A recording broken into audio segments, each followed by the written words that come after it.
Today, we're diving into a story that's quietly making noise in global strategic circles. A story that's not being screamed from headlines, but one that, if true, could change the very balance of global power equations. So let me ask you, what happens when a nuclear-armed nation like Pakistan starts building missiles that could reach the United States?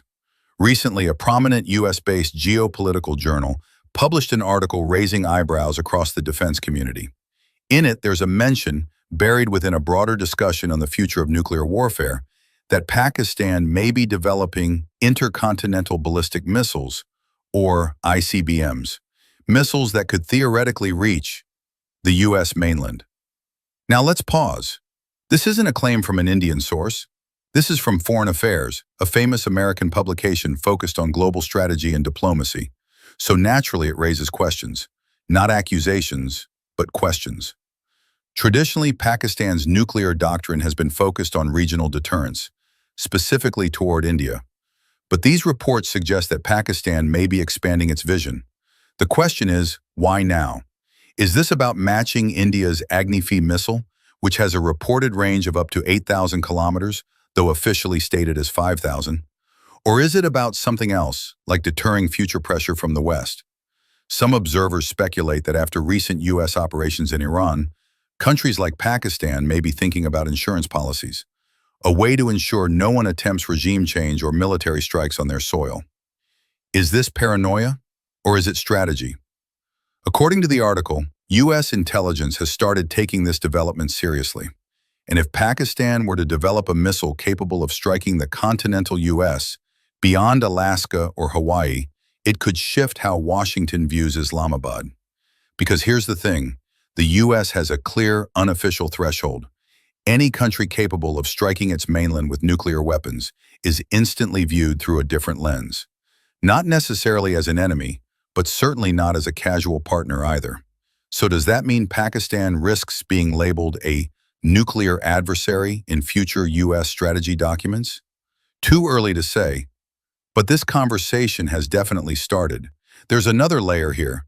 Some policy watchers believe Pakistan is worried about the deepening India-US strategic partnership. Could future Indo-Pak conflicts see US military or diplomatic support tilted towards India? And if yes, is Pakistan trying to develop a counterweight? A way to say, intervene and you may face consequences too. Now again, this is geopolitical theory, not confirmed government policy. But in geopolitics, perception often matters as much as intent. Let's also talk feasibility. Pakistan's most advanced missile, the Shaheen-2, has a range of around 2,500 kilometers.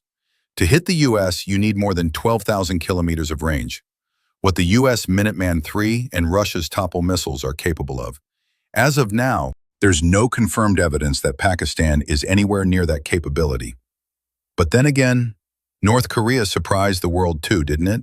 And with indirect help, say from China, as some allege, it might not be impossible in the next 10-15 years. Is the world ready for that? Ironically, Pakistan still receives financial support from institutions like the IMF and World Bank, often backed by US influence. So why would the US support a country that might someday threaten it?